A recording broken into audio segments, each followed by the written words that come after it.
نشست میں سورہ نور کی آیت نمبر 58 تا 61 کی تلاوت کی تھی اور اس کا ترجمہ اس کتاب کے ذریعے آپ لوگوں کو بتایا تھا کہ اللہ رب العزت ارشاد فرماتا ہے اصلاح معاشرہ کے لیے کس چیز کی ضرورت ہے، یعنی معاشرے کی اصلاح کے لیے، معاشرے کو بگاڑ سے بچانے کے لیے ہمیں کیا کرنا چاہیے اور کیا نہیں کرنا چاہیے۔ کچھ باتیں شرعی احکام کی بنیادی مقاصد میں سے ایک اہم مقصد اصلاح معاشرہ ہے، یعنی اپنے ارد گرد کے لوگوں کو بہتر بنانا اور اس دنیا کو بہتر بنانے کے لیے، اس کے معاشرے کو بہتر بنانے کے لیے کچھ بنیادی اصول قائم کیے گئے تاکہ اس اصول پر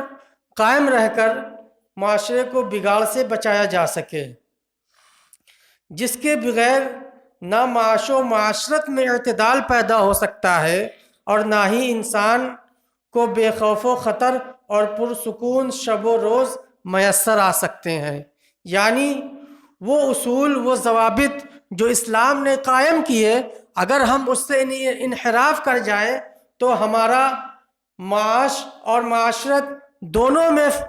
تبدیلیاں آ جائیں گی اور انسان ایک سکون کی زندگی میسر نہیں کر پائے گا۔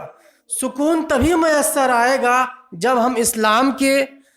قائم کردہ اصول پر قائم رہیں گے۔ اسی لیے اسلام نے ان تمام مبادیات پر پابندی لگائی ہے جو معاشرے کی فساد اور خرابی کا پیش خیمہ اور سبب بنتے ہیں، یعنی وہ خراب اصول جو ہمیں اسلام نے دیا، ہم نے اسے چھوڑ دیا اور خود اپنے سے کچھ اصول گڑھ لیے اور اس اصول پر قائم رہے۔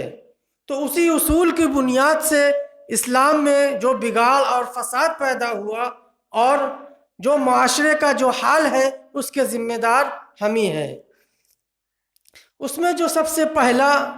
اصول بتایا گیا استئذان، یعنی اجازت لینا، عورتوں کے لیے پردہ دوسری چیز، اور ان کی زیب و زینت کی نمائش پر پابندی کا مقصد یہی ہے، جیسا کہ آپ گزشتہ صفحات پر تفصیل سے پڑھ آئے ہیں، یعنی ہم نے اس سے پہلے گزشتہ نشست میں ہم سب سن چکے اور پڑھ چکے ہیں کہ عورت کو زیب و زینت کس کے لیے اختیار کرنا ہے۔ اس مقصد کی اہمیت اور اس کی تاکید کا اندازہ اب آپ ان ہدایات سے کیجئے جو مندرجہ بالا آیات میں دی جا رہی ہیں۔ یعنی پہلی ہدایت جو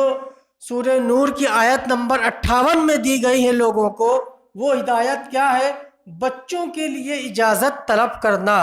بچے کن سے اجازت طلب کریں؟ آپ سماعت فرمائیں۔ ہم نے گزشتہ نشست میں اسی کتاب کے ذریعے جانا تھا کہ گھر میں داخل ہونے کے لیے ہر مرد و عورت کو اجازت طلب کرنے کا پابند کیا گیا ہے۔ یہ اسلام کا ایک بہت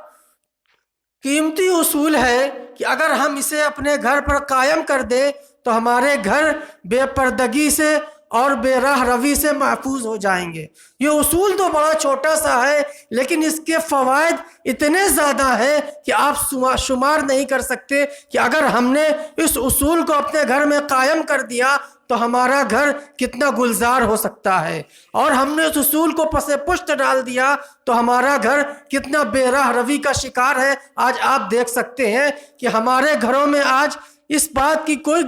پابندی نہیں ہے کہ کون نامحرم آ رہا ہے، کون